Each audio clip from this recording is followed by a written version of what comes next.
Hi hello back to our channel. మన ఛానల్లో ఇవాళ ఎగ్ పులుసు రెసిపీ చూసేయండి. వితౌట్ మసాలాస్ అనమాట. ఇందులో ఏ మసాలాస్ యూస్ చేయమో, హ్యాపీగా కిడ్స్కి కూడా పెట్టచ్చు. జస్ట్ టమోటాస్, ఆనియన్, అలాగే కొంచెం చింతపండు కొంచెం నానబెట్టి పెట్టేసుకోండి. తర్వాత మనం ఒక బాండీలో వాటర్ పెట్టేసుకొని బాగా మరిగించిన తర్వాత కొంచెం వాటర్ అనేవి బాగా మంచిగా బాయిల్ అవ్వాలి. అలా బాయిల్ అయినాక మనం ఎగ్స్ వేసేసుకోవాలి. అలా ఎగ్స్ వేస్తే మంచిగా మనకి ఇరగకుండా ఉంటాయి అన్నమాట ఎగ్స్ అనేవి. ఇది ఒక చిన్న టిప్. తర్వాత ఎగ్స్ అన్ని బాగా మంచిగా ఒక 10 minutes లో ఫ్లేమ్లో బాయిల్ చేసేసుకోండి. బాయిల్ అయిన తర్వాత సైడ్కి కూల్ వాటర్ పెట్టేసుకొని ఆ గిన్నెలో వేసేసుకోండి. ఎగ్స్ అన్ని బాయిల్ అయిన తర్వాత ఒక చిన్న బాండి పెట్టేసుకొని అందులో కొంచెం ఆయిల్ వేసేసి ఎగ్స్ అన్ని మనం పెంకులు తీసి పెట్టుకున్నాం కదా, ఆ ఎగ్స్ కూడా వేసేసి కొంచెం ఉప్పు, పసుపు, అలాగే కొంచెం కారం వేసేసి లైట్గా టాస్ చేసేసుకోండి. ఎగ్ 2 sides బాగా మంచిగా టాస్ అవ్వాలన్నమాట.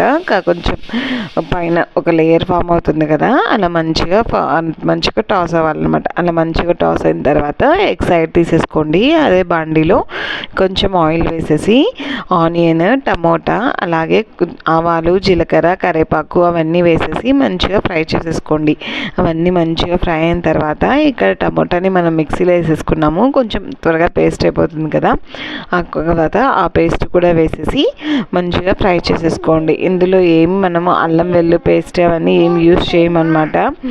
అల్లం వెల్లుల్లి పేస్ట్ అవన్నీ ఏం యూస్ చేయము. చాలా సింపుల్గా ఉంటుంది ఈ రెసిపీ. ఏ మసాలాస్ హ్యాపీగా కిడ్స్ కూడా పెట్టేయచ్చు ఈ రెసిపీని మనము, ఎందుకంటే మసాలాస్ ఏమి ఉండవు కదా.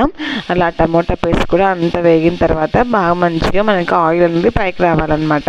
అందులోనే కొంచెం కారం, అలాగే కొంచెం ధనియాల పొడి యాడ్ చేసేసుకొని బాగా మంచిగా ఫ్రై చేసేసుకోండి.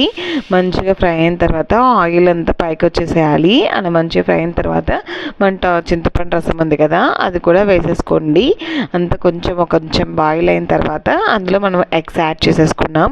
ఎగ్స్ కూడా యాడ్ చేసేసి ఒక 10 minutes పాటు మూత పెట్టేసి అట్లనే లో ఫ్లేమ్లో మంచిగా మరగనిచ్చేసేయండి. ఆ పులుసు అంతా ఎగ్స్కి మంచిగా బాగా పడుతుందన్నమాట.